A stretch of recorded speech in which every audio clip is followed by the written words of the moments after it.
Assalamualaikum warahmatullahi wabarakatuh. Salam sejahtera, salam rahayu untuk panjenengan semua sedulur. Ketika spiritual itu bangkit, siapapun akan mengalami gejala awal yang memberikan sensasi yang sebelumnya belum pernah dialami.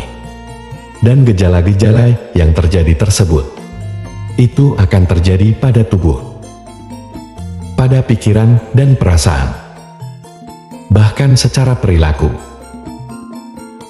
Dan inilah 9 gejala awal yang akan kamu alami ketika spiritualmu sudah mulai bangkit. Gejala yang pertama, lantikping indro, meningkatnya indera. Jadi secara fisik, kamu akan mengalami bangkitnya kepekaan inderamu. Pendengaranmu semakin peka. Begitupun juga dengan penglihatanmu, penciuman indera peraba, dan juga indera perasaanmu. Contoh yang dialami, jadi kamu itu semakin bisa begitu cepat mengenali seseorang dari kejauhan, atau bahkan kamu bisa mengetahui kondisi perasaan atau karakter seseorang itu dari getaran suara saat dia berbicara. Lalu yang kedua, owaharogo, yaitu gejala atau reaksi pada tubuh.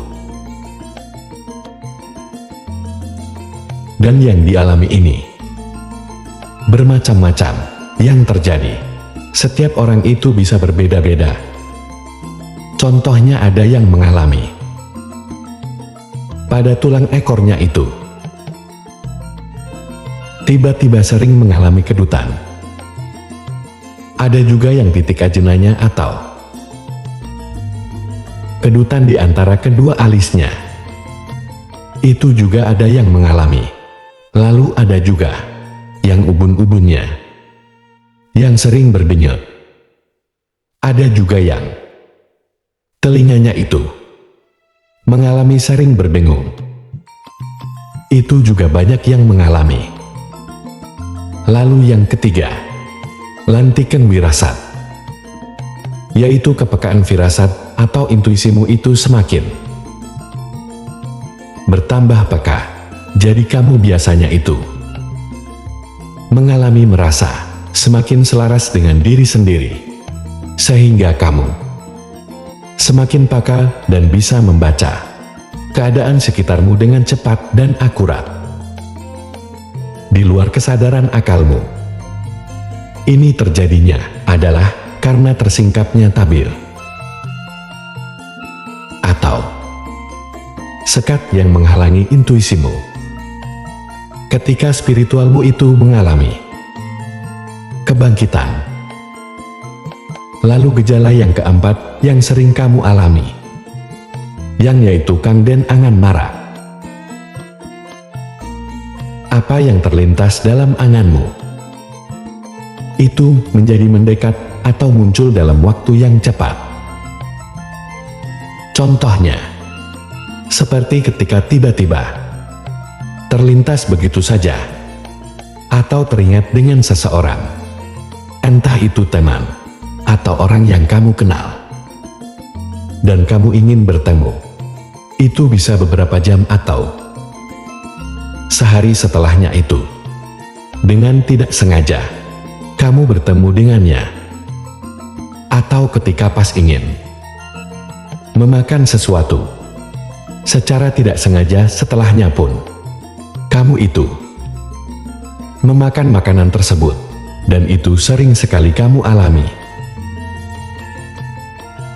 Lalu yang kelima, bisoweruh kang sejati, kanti roso. Kamu mengalami, bisa melihat yang sebenarnya dengan perasaanmu.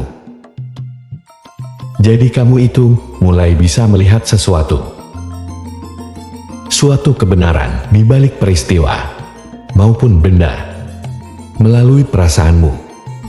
Jadi kamu semakin bisa membedakan mana yang palsu dan mana yang asli, mana yang jujur dan mana orang yang berbohong.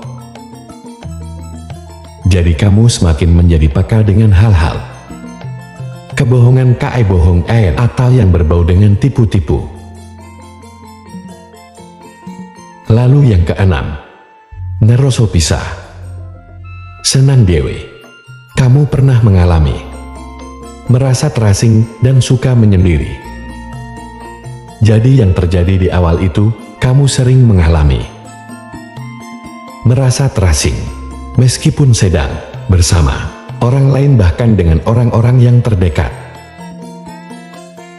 Ini dikarenakan kamu itu sudah merasa seperti tidak sefrekuensi dengan apa yang di luar dirimu, sehingga akhirnya kamu sering merasa lebih nyaman dengan menyendiri.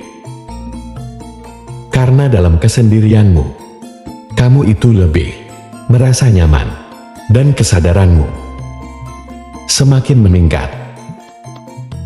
Lalu yang ketujuh, Ohaipi nemulan ugolaku.